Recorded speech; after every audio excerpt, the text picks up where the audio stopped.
On behalf of the Arizona Small Business Association and Salt River Project, welcome to Arizona Speaks, Modern Marketing Strategies for Your Business. My name is John Tucker, and I'm the Director of Strategic Energy Management at Salt River Project. Thank you all for joining us today. Though we can't be together in person, we're grateful to gather virtually. ASBA has an amazing event planned for us, and I can't wait to get started and delve into how small businesses in Arizona can take advantage of modern marketing techniques to thrive in today's market.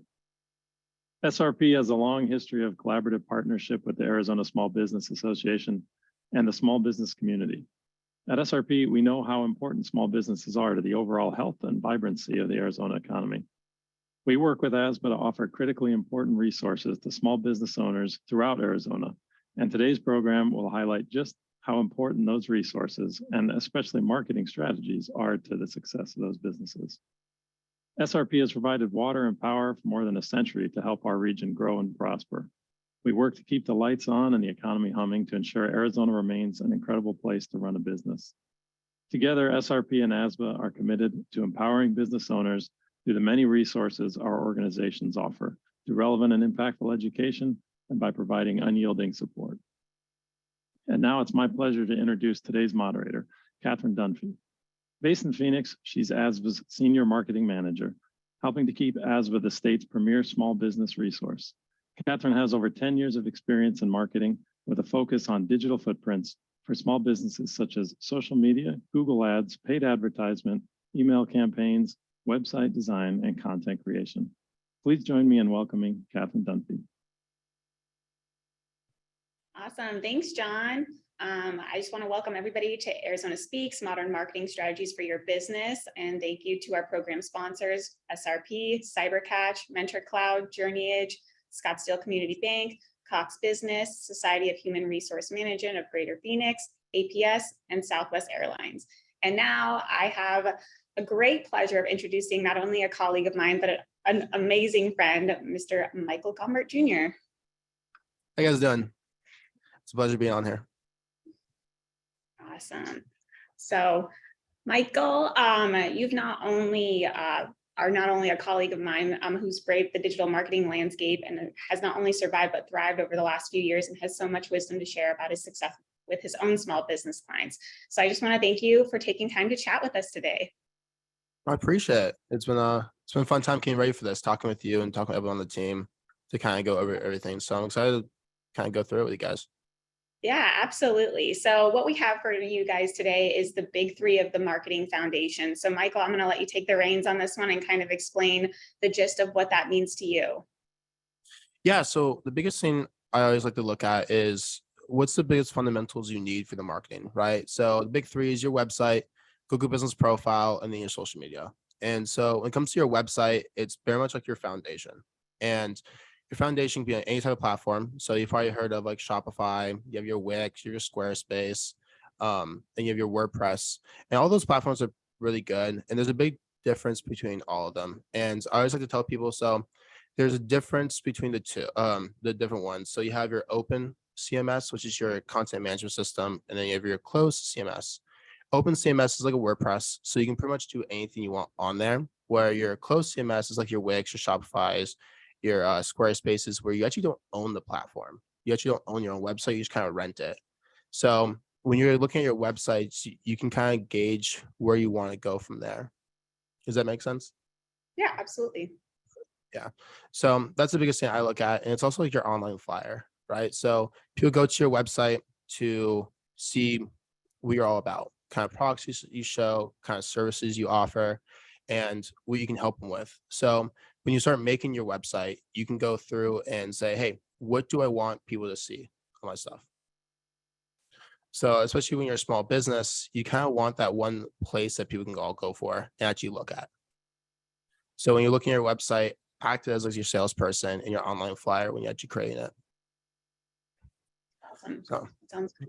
And then you also talked about the Google Business Profile. So how does Google function for you and your clients? What have you seen like the benefits of using that? I know that's obviously like that magic trifecta in digital marketing.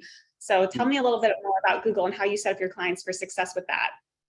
So it's the fastest. So everyone talks about like SEO and the fastest way to grow in Google, and that's actually probably the most easiest and freest way.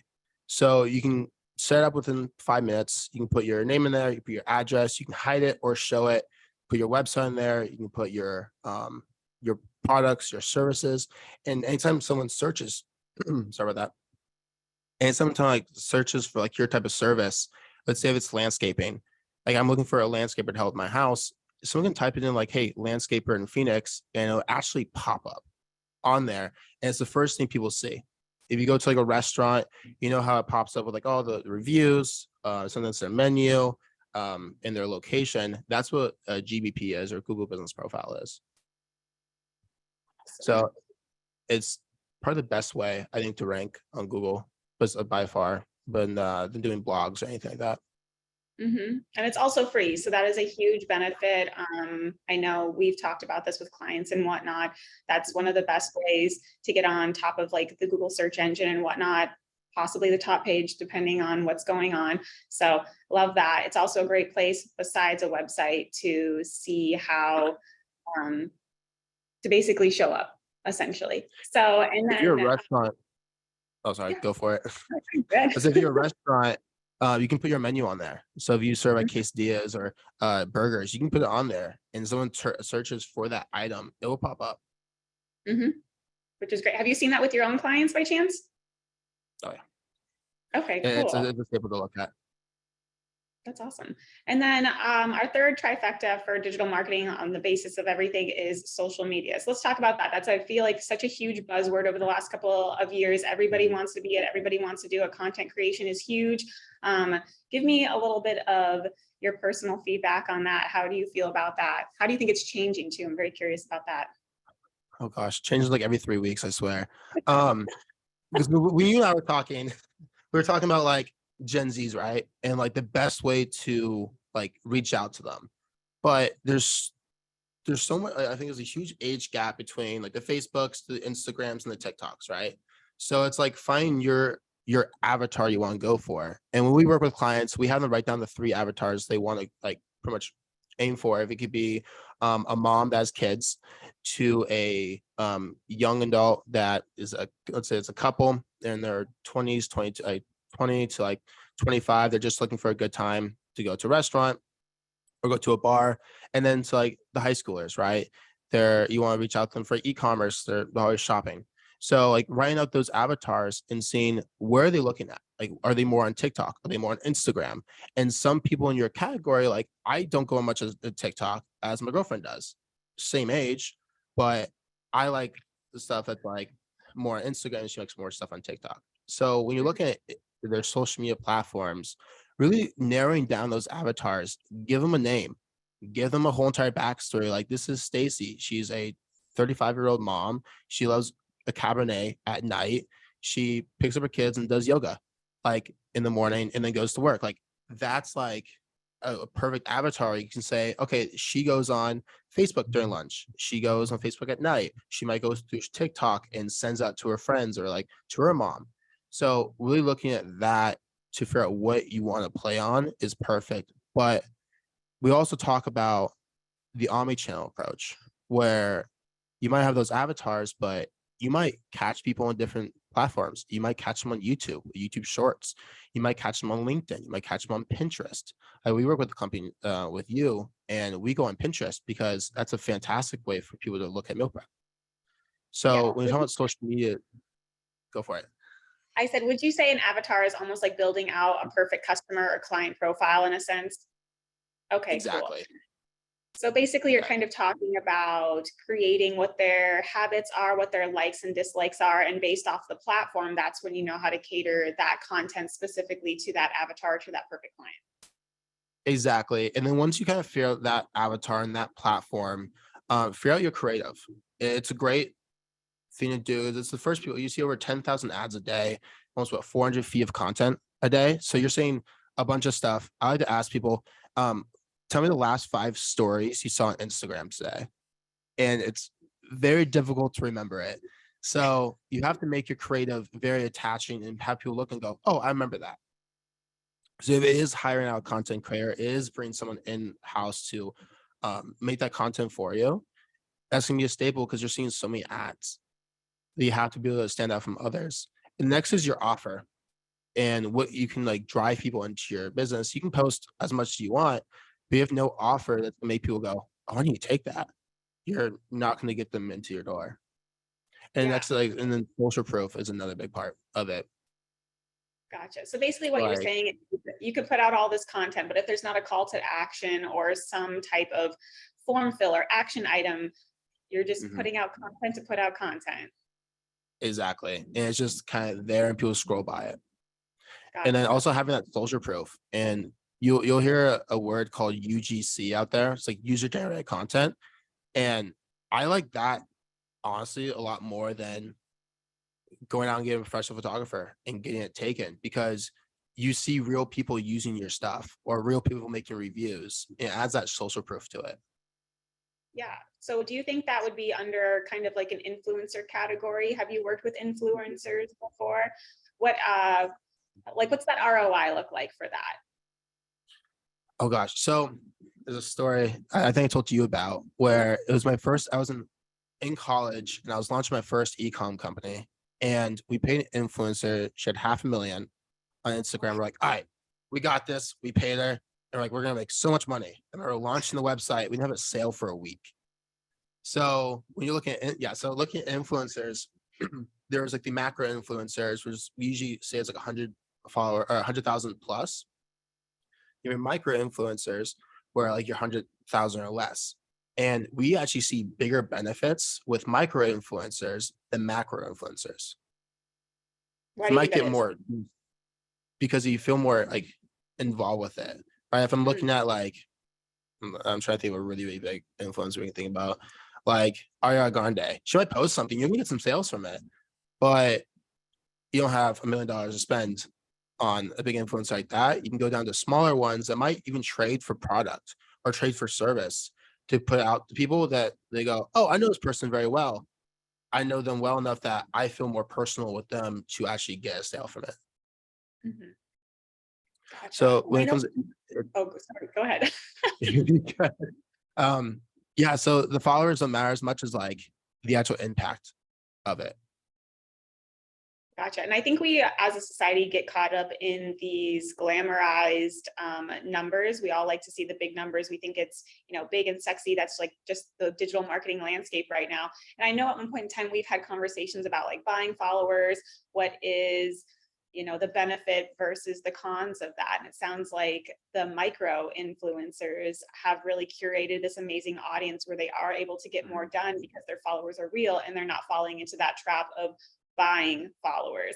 And I know once again, we've chatted about this back and forth that we are so against buying followers. It's a vanity metric. It doesn't work. None of those things ever work out the way you think it's going to work out. So Oh, have you had any experience with that with any accounts, any clients that think buying followers is just the way to go because you look more important online? yeah, so a lot of people bought followers because it adds that social proof aspect to it. We brought in a client 5 months ago, and we have a system. So we put their all their social media in. We're looking at like, wow, the followers, or they're actually dropping followers consistently for like weeks. And we're like, why is there a drop in it? We called them. We're like, did you guys buy followers before? They go, yeah. I'm like, oh, geez. Okay. So because pretty much the bots were getting deleted and unfollowing accounts. So we're like, okay, that's not a real KPI we can look at. And so when it goes to buying followers, yeah, back in 5 or 6 years ago, it was fine because it didn't really matter. But buying followers now, it mess up your metrics so much you don't know which one's real and which one's not. And I got you will see that with micro influencers. And so, like I saw in the chat, someone's like, how to find their value. You can ask them of past stuff they've worked with. If they've worked with other companies, you know that, ask them, hey, what was your ROI? Did they give you a code that actually you can see how many sales he came from it? Because there's like a lot of like in the fitness space, there's a lot of influencers that will promote like supplement products and just do commission. And they're making great money off it. And that's something you can see if like you have an influencer like that that actually has really good conversions, ask them. Most likely they'll tell you if they can show you it. Yeah, I want to say that was Pete Francis. Michael, I know we will dive into more questions a little bit later, but just because it's at the top of our chat right now, No, micro influencers and how they find and evaluate their value. That is a great question. I know once again, me and Michael, we both worked with influencers, and typically these influencers that do it full time have do the user generated content, but they should have a portfolio of projects they've already worked on, what they've done. They should have the analytics there as well. So if someone is already doing sponsored ads for other companies, they love it when you reach out to them. That's a big thing across the board with all influencers. They love it when when a company comes to them already with an idea, a budget, things of that nature. But if the metrics don't make sense, it's okay to pull the plug on that potential work or partnership type of a deal. Find influencers that make sense for you. Don't just have an influencer because they have like a big audience. And once again, it could even be vanity metrics type of a deal. So hopefully that answers your question, Pete. But yeah, at one point in time, to go off of like social media as well, Michael, we wanted to chat about reels versus photos and how those are really, comparing and contrasting with each other. I know the algorithm changes, it feels like every other week, but what's your sweet spot with that? So when it comes to reels and photos, let me kind of bring it back for a second. So it depends on your company, right? So if you're a restaurant, putting those reels out of like how to make a special drink that you guys are known for, that's a fantastic thing to do. They also post a photo of it. And so it's like making your page almost like we talked about your website is your sales like flyer. So you can have the photos on your page and but also have the reels in the back, and then people actually can find you from it. So it all depends on kind of what your company does and how you can show the best way of it. If it's like I'm trying to think of Cairo, when you go in there, you wear the sleeves and everything. I have a photo of it, but to actually educate people and give value of it, a reel might be better for that. I So I agree. think the best way to say that is if you're trying to educate more people and give more value, make a reel of it and actually talk through it, where a photo can just be like eyes eat first. Yeah, and then I That's also what know reels are really great for long time performance. Like I've had reels for clients and whatnot where it's like they're performing 2 or 3 weeks later. I don't know why, it just is the algorithm and what it does, and things will pop off 2 or 3 weeks later, but after it's been posted, which is a great, return on investment if you're spending only like 5-10 minutes filming something and then it's still performing 2 or 3 weeks later. So that's the benefit that I'm seeing versus reels versus photos. I'm sure it's probably the same for you guys in your agency as well. The Awesome. biggest thing we look at for reels is focusing on the average view duration. So having people watch longer, because that's what the platforms want. They want you on their platform for longer. They want you to be able to stay with them and keep engaging with it. So having those really good hooks and really having those really good value points in there to have people watch the full time. Yeah, That's a big thing we look for reels. for longer. Yeah. Put them on out of you. If you don't get someone in 5 seconds, you're not keeping them. You're just gonna lose them and move on. Gotcha. And we have a little influx of questions right here, if you don't mind me asking a few. Someone was very curious about micro influencers and how to find and evaluate their value. We already did that. What is one thing you wish more small businesses knew about marketing in the modern age? I wish more spent time on the platforms themselves. A lot of times I hear the excuse of I'm too old for it. I don't want to look at it. I don't want to deal with it. I know how to run my company, but don't know. Like, so to me, like, just spend 15 minutes a day on it. Just go on there. Like, you can hire it out, but if you're gonna hire someone out, at least know kind of what they're doing. Understand like the difference between stories and the physical posts. Know the difference of what kind of stuff you can put on the platform. So spending more time on there instead of just kind of passing it off, going, I have no time for this. True. Okay, And that's cool. the post. Yeah. And then how do you find micro influencers? I know you work with a lot of how have you found those influencers? If you're looking locally, you can go into Instagram and search by location. And then you can kind of just spend 30 minutes going through there. There is platforms out there you can pay for, but they're super expensive. So if you don't have the budget of like 7 to 10K, I wouldn't recommend it. But if you're just trying to do it manually, just go through location wise. You can go through different hashtags. If it's like fitness, go through fitness hashtags in that location. And you can find a lot of people through there. Okay. What That's about another something easier like thing. Think of like a financial, like we're thinking small business now. Let's put our small business hats on. So if we have a financial company like a bank or someone that does taxes during tax season, how would they Mhm. find and work with an influencer, say in like that niche? They would just look at like hashtag finance, hashtag taxes, or how do you think you would go about that if this was one of your clients?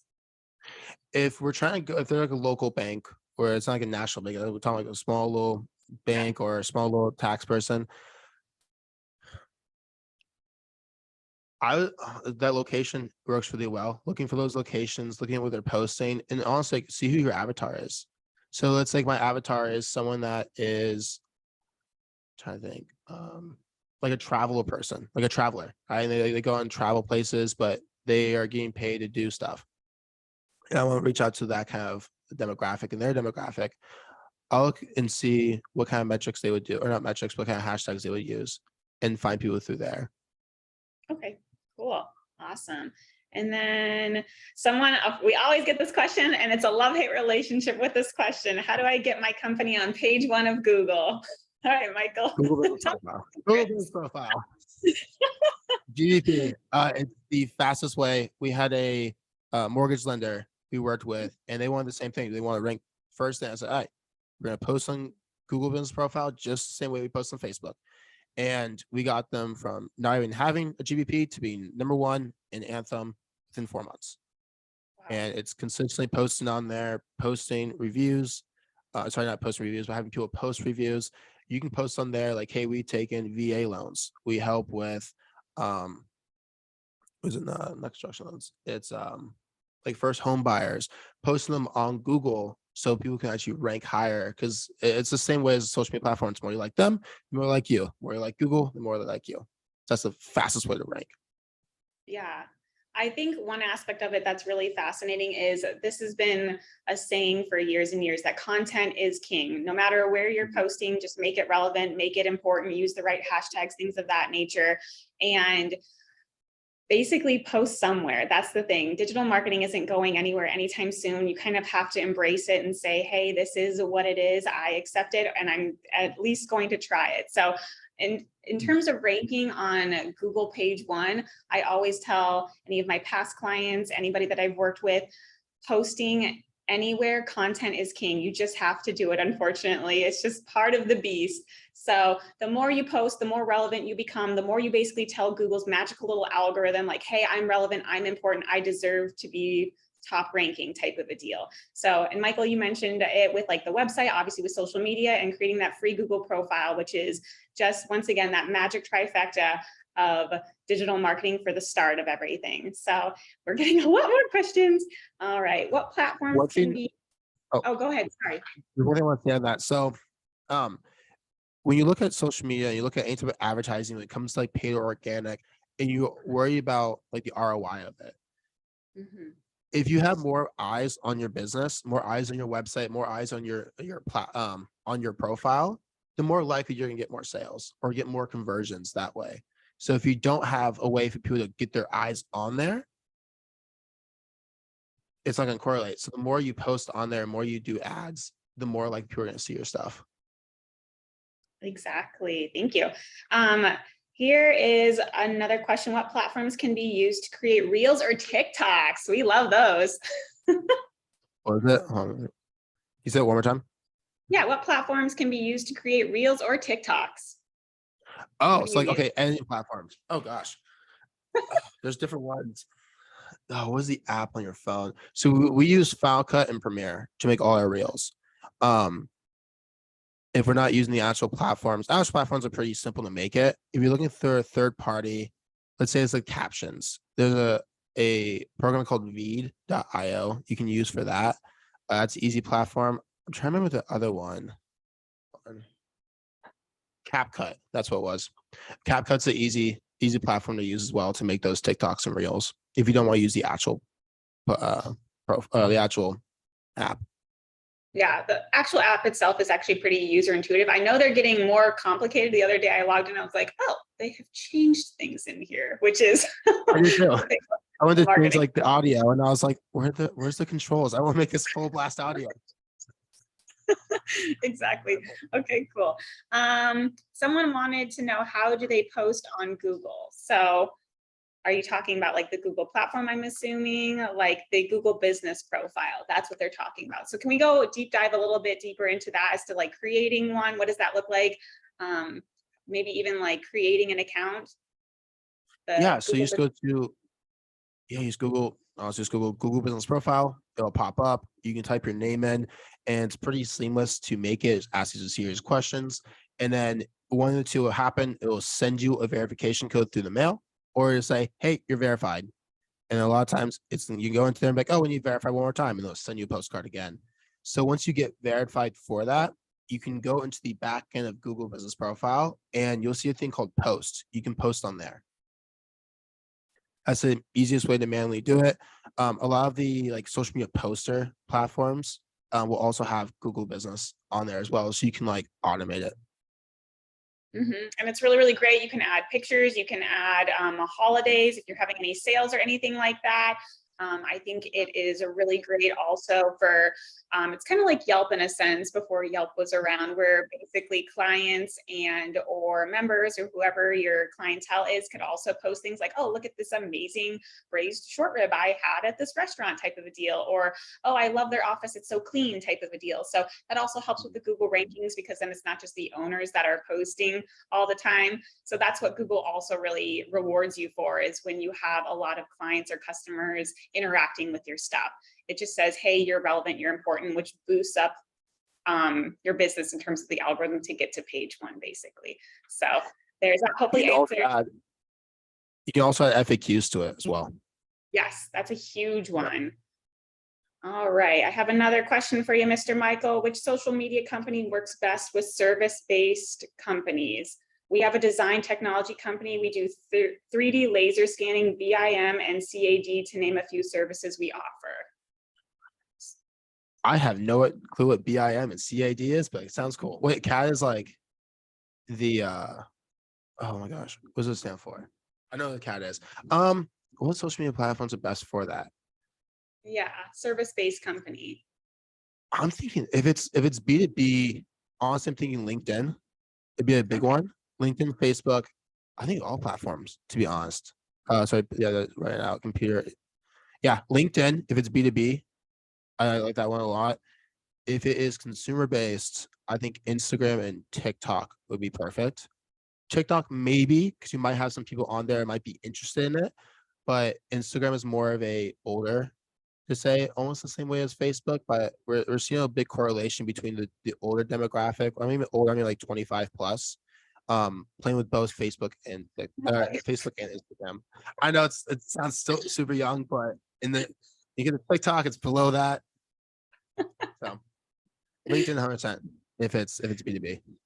Okay, and I know this has been an interesting thing with some of the companies that I've worked for as well. You'll have to confirm this on your end, but TikTok is in Reels. Filming those things are really, really great for like behind the scenes. People are so fascinated by things. Like I know we've worked with a company that had a back-end kitchen, and they love watching the chefs cook. They were mesmerized. Those Reels perform so well just because people almost want to know things that they're not familiar with. So if you have a cool technology company where you're doing cool projects on the back end and it's not like government sanctioned or anything like that, I would say film it and show your fans, show your people, show your tribe the cool things you do on the back end. It makes you more interesting. It makes you more human. That's the other thing. Everything is very stagnant, very business-like online now.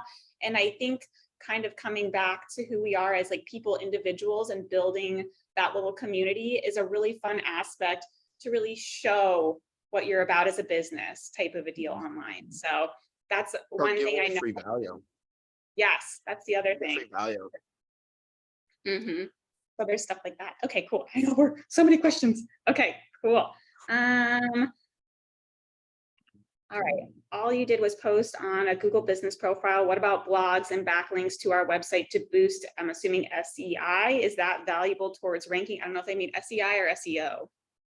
Yeah, SEO most likely. So it is a long term. It's very long term. So you're going to see as fast as it, but blogs are also good in trying to give you that value away, right? So we've believed that if you can change someone's life now for free, they're most likely going to buy from you in the future because they see the stuff you give them for free. Imagine what the paid stuff will be. So giving away, if it is any type of company, you're giving that value away. If it is like the best way to get stains off from a rug, right? And you teach them how to do it. Well, if I'm gonna get out of my house and need my whole entire house to clean it, I'm just gonna hire someone out to do it because I trusted them. So having that on there, I can't talk much with backlinks. That's not my side. That's my partner's side more than anything else. But when it comes to blogs, that's what I'd say for content wise. Yeah. And once again, if you're posting them on your website or even on your Google My Business profile, it shows that you are relevant. The more traffic you get to those areas, the better you are going to rank on Google, essentially. Content is king. We're going to keep saying it for the rest of forever. Google wants you to put as much as you possibly can out there. It's a full-time job. So there's that. Hang on, let's see. Any advice on who do you think would be my avatar when it comes to post-construction cleaning services? Interesting. So I'm guessing you're working with a lot of like the cleanup of sites? yeah. Yeah. I'm guessing I think that would be an avatar. If it is someone, I have so many questions. I'm like more in depth of like kind of what they do. Yeah. So that's when I think us as digital marketers would have to ask probing questions. And this is where you kind of have to ask yourself as a business owner, okay, what are your services? What is your typical age range? How much even money they make? How long is the service? What does that look like type of a deal? So you would know your avatar basically better than we would, but as digital marketers, it's our job to kind of scrub through all of that and figure out how to market to that perfect clientele type of a deal. So I would say think about the past few people you worked with and see if there's comments. If there's hey, they work in more house building or they work more in commercial, write that out and see what a good common person is. I think that is a good one. All right. Do you have any specific suggestions for content ideas specifically for TikTok or Reels? Video content, especially for non-retail business, or where to find ideas? Sit on your couch and just scroll. That's what I would say. Sit on your couch, scroll, send yourself ideas, write it down, and just try it out. One's gonna hit. If you do 3 a day, it sounds like a lot. If you start with 1 a day, one of them might hit out of the 7. And the other ones are good to have. Just keep trying. You never know which one's going to pop off. Yeah. Like you said, what do you feel about trends and trending sounds and stuff? I go back and forth on that one. So I'm a big believer in average view duration, right? So if someone watches my stuff, it's going to be popular. People are going to watch it. I go back and forth on that because of 88% of people do not listen to sounds. They don't have audio playing out on their social media. So that's why a lot of people add captions to it because people want to watch it, read it. So it comes to the sound part. Yes, it does put you into a category that might pop off. I see a lot of times people are like, oh, get this trend. It's less than 5,000 reels made from it. It's going to pop off. It could, honestly will. It's a great way to get put into a category. But if you focus more on the duration people are going to watch and really having that good hook in there, that's what I would focus on more. Okay. Once again, that call to action, I think that's really crucial. Yeah, just sit on your couch and just try it. Yeah, that's one thing I will say. I like the idea of trends and trending sounds and trending things. I've also noticed a lot of more creative clients that I've worked with is it's not one puzzle piece fits all type of a deal. It's you kind of morph it into what you need it to do. So I'm trying to think of something that was trending where it was oh, this was a funny one where it was oh, 3 things that digital marketers all do. And it was oh, comfy clothes, coffee, and loves their dog or cat type of a deal. But you could do that with any industry type of a deal where it's 3 things construction workers all have in common and then name those 3 things. So those are the type of funny, trendy things that people would be oh, I would have never known that. And they watch it because it's entertaining and it's not something they're familiar with in their own industry type of a deal. So find trends that are easy and fun to do and kind of make it your own. And that's the fun thing about social media is I think being a little more fun and less business is we've seen this skyrocket, basically. Look at Duolingo on TikTok. That little bird has absolutely no chill when it comes to what's off the limits there. So make trends your own, make them fun. They should be fun for you guys. Social media shouldn't be stressful. It should be something you should enjoy, and it should be fun. So hang on, we have so many more questions. Okay. Okay, do you have any, what is the biggest mistake you see business making when it comes to marketing in this current atmosphere? How can other businesses avoid or remedy that mistake? Boosting posts. Oh, tell me about boosting posts, Mr. Michael. Never boost the post. So let me bring that back for a second.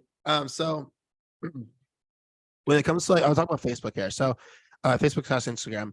You can boost a post on there. You can pay them like $20 and then like, hey, I want to get as many people to my website or view my profile. Fantastic, right? But it's hard to track it more than I want to do a specific audience, the specific ad, and certain creative, and that's why I can test it. When you're just boosting, you're kind of just paying the money. They're a business. They're trying to get as much money as they can.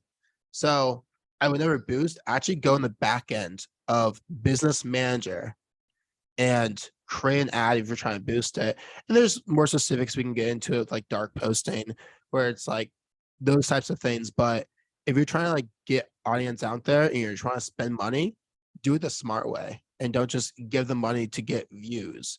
Because I get ads, such one of my favorite ways to reach out to a company is I'll get an ad from a company or a restaurant in like Texas. I live here. I'm like, hey, I saw your ad. I live in Arizona. Do you want help running your ads? Like, yes, we do. And so we help them with that. And if it's like a free dessert, we'll offer that around like a certain area. But yeah, boosting posts, I would not recommend doing.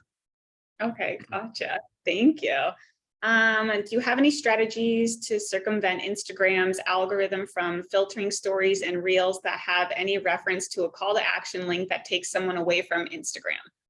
That was a mouthful. Did you get it? I'm going to read that one more time. Do you have a strategy? Do you see it in the chat? Yeah. I'm hoping I'm answering the question correctly. So is it, it is a mouthful. I'm trying to think if I got it correctly. Let me know, Kyle, let me know if I'm correcting this right. Are you asking, is it better to keep people on Instagram or take them away to an outside link, like going to your website or going to a sign up page? Is that what you're asking for? And like, are you talking about like how Instagram will like push down? Instagram doesn't seem to promote. Yes. Okay. I know exactly what you're talking about. So a strategy to get away from that is on Instagram and also on TikTok, you can pin a post to your profile. So what you can do there is do all your promotional stuff like, hey, go check out my link in my bio, all that fun stuff. And then when you do a reel, you can say, hey guys, check out my pinned posts to learn more. And it will not pretty much push down the other one. It will push down the pinned one, but we don't care about that one because it's going to my profile. And then I was always keep mentioning, go check out my pinned posts. That's how many pinned posts can you have on your social, on your Instagram, Michael? 3. 3? What's up, baby? Thank you, Kyle, for asking that and clarifying. Okay, let's see. How do you track true value or revenue from social media postings? Ooh. KPIs. So you can look at followers, you can look at the engagement, you can look at all this stuff. But if you look at, you can go more in depth this by UTM codes behind it and actually tracking it inside the back of Google Analytics and actually seeing where people come from. Easy way to do that is ask your customers where they found you from. That's the best way to do it. So if you're trying to like see the actual ROIs from it, ask them. Have a form fill where it's like, hey, like, how do you find us? Instagram, Facebook, word of mouth, billboards, XYZ. You can find it all through there. You want to get, hey, I'm not gonna say you don't have to do billboards. They're fun, they're expensive, but I recommend it to everyone. But if you're a specific person, you can do billboards. Awesome. All right. Do traditional marketing methods work when targeting a younger Gen Z audience? Why or why not? I want to see what they mean by more traditional. Are you talking about like TV or talking about TV, radio? I would consider traditional marketing methods. Surprisingly, I've seen a bunch come from radio, which is weird. We have a company out in Louisiana that they'll do a lot of job postings through radio, and it works really well for them. Yeah, Um, but in terms of tracking, that's No, the other thing. You that's can't hard. track things like that. It's tricky. You can ask your No, customers and clients, but in terms of that general tracking, it's a little more difficult to get like a real indicator. like we can do Hulu ads, but Oh yeah, it's hard to track that because and I'm watching like a TV show and I see an ad, I'm not gonna click off. I want to get back to my TV show. And there's like stuff you do with the Super Bowl, which is like super smart, having QR codes on there. That's the way you can track it. You can put a UTM on there.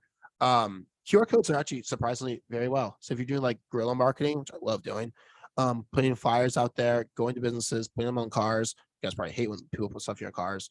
But adding UTMs behind the QR code is a fantastic way to see if it actually worked or not. okay. I'm very curious about this guerrilla marketing because obviously it has a digital marketing aspect to it with the QR code. Tell me about that. What was that like? That's fascinating. I'll do a story of like how Red Bull started, where they just kind Okay. of passed out Red Bull everywhere, and Yeah. people kind of got into it. But if you're talking about like the QR codes, is those flyers, putting them on 2 cars, handing them out at trade shows. Like if you have like a QR code with a flyer, hey, you want to check out more? Hey, get 20% off. Hey, get your free XYZ. Put a QR code on there. You can see when people actually go through and click on it. So hey, was that expo worth it? Check out the UTM. Hmm. I'll also say nowadays, because you've mentioned it a little bit earlier, we have like we've seen like how many ads a day, like over 400 ads a day, 10,000, yes, ads a day on average. So when someone actually comes up to you or like hands you something and you have a tangible physical thing, it's a different aspect and avenue where people are like actually holding it. And I feel like we're almost going a little bit like backwards where people do like the Mhm. physical stuff now in a weird way. It's just harder to track digitally at least, but it's an Yeah. interesting aspect in terms of your whole marketing plan as a whole. So We work with a home security company, and in their process of actual like selling door to door, they have a pamphlet they hand you because it makes it really personal and it's hard to give yeah. it back to them. So now they're Mhm. like staying there, actually have to learn the information.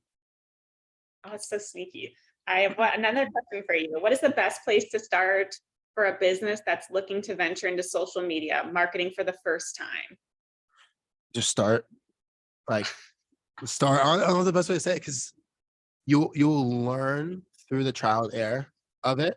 So if you just start posting and start being active on social media and looking at it and spending that 15 to 30 minutes a day, you will learn so much more than trying to Google or watching YouTube videos on how to do it because you'll learn it more personally for yourself.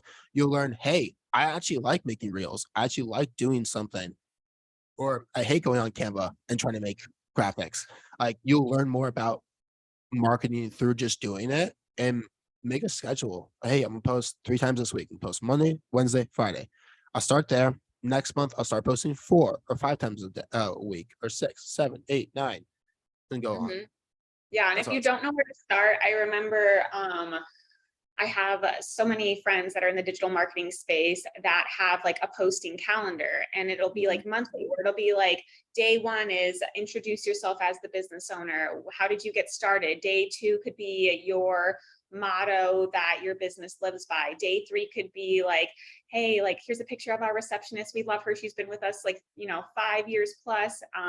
So it's like things of that nature. So honestly, if you are super new to social media, literally just Google social media posting calendar, and you will have a plethora of resources pop up, ideas. You'll be overwhelmed in no time in terms of what to post if you're not sure, which is We great. have a we have an Excel sheet for personal brands, and it's 8 questions. And it's like pivotal moment in my life, victories, failures, questions, conflict with self or others, and under that you will like write out actual things, and then every day you just kind of pick from there.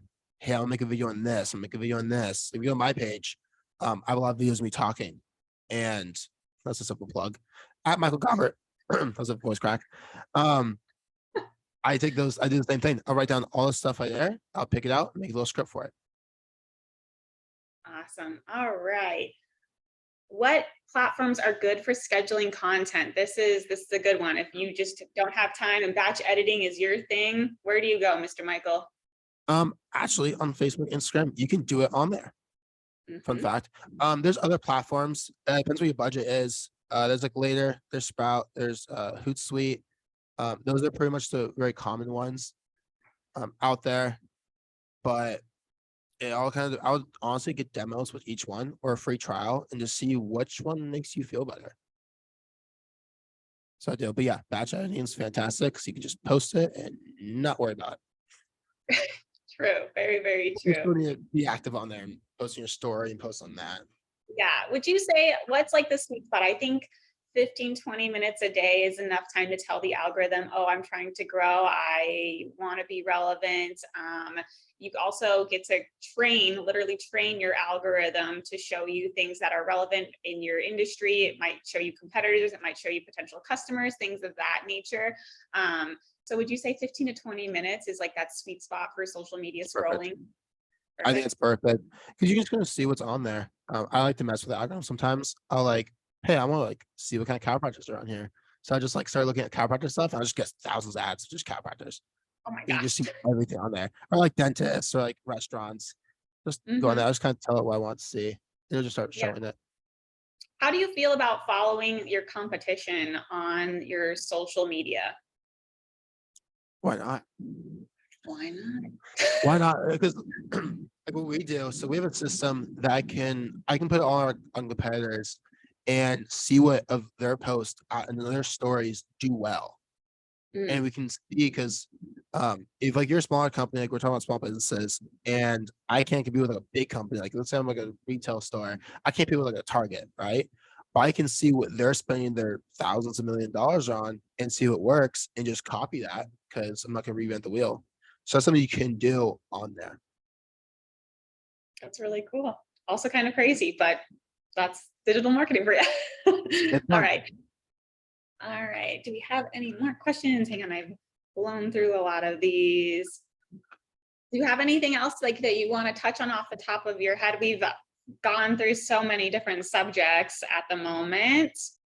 I'm Let's looking at my see. notes.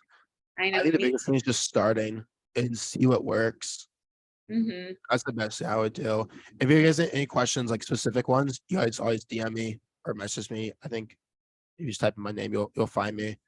So you can Yeah, ask I in know there as well. we talked about like the trifecta of obviously like the website, Google business profile, and social media. How crucial do you think it is that you have very similar branding across the board for all of those things? Do you want to be similar? Or do you want every single profile to kind of have its own vibe and aesthetic, if you will? You have your traditional brand, right? So your brand colors, your brand logos, stuff like that. Same feeling, same like brand mission and why. I think across Mhm. all platforms. Honestly, like if I'm going to reach out to people on TikTok, then on Facebook, it's gonna be a little bit more different information because it's different demographic on there, right? So I think you're talking about YouTube, and you can't really do the same. You can do kind of the same brand on YouTube where it's more of an educational that SEO on there compared to like a TikTok where you're kind of doing those short little things. So having the same why and same message across the board is fantastic, but your content on each platform might be a little bit different. Okay. Does that make sense? Yeah, it makes sense. I mean, it makes sense to Yeah. me, but we got to make it make sense to the people. Exactly. Okay. So we have about 5 minutes left. I would love to kind of almost create an avatar for every single one of like those platforms, unless we have any more questions come in kind of randomly. But what's like a perfect demographic for like Facebook? I know it's a little bit older. It's that older crowd. We see a lot of political posts on there. You know, that was the Yeah. big thing last month. I'm very tired of seeing those. I think the best demographic for it Like on a small Facebook. business, build avatars. Let's say we have a cookie bakery company. They bake Oh, cookies, beautiful. cake. All right, we'll make My it simple sister for you. has a bakery. She actually sells cookies, really good. Um, Mhm, her demographic was the families. That's the biggest thing mhm, she would do because she was a babysitter. So she liked babysitting, making the cookies with the kids. So her demographic, she was really focused on Facebook and Instagram or anything else. because that's where the families were. That's where the moms and the dads were. So that's what she went off of. And then from there it became a lot of word of mouth.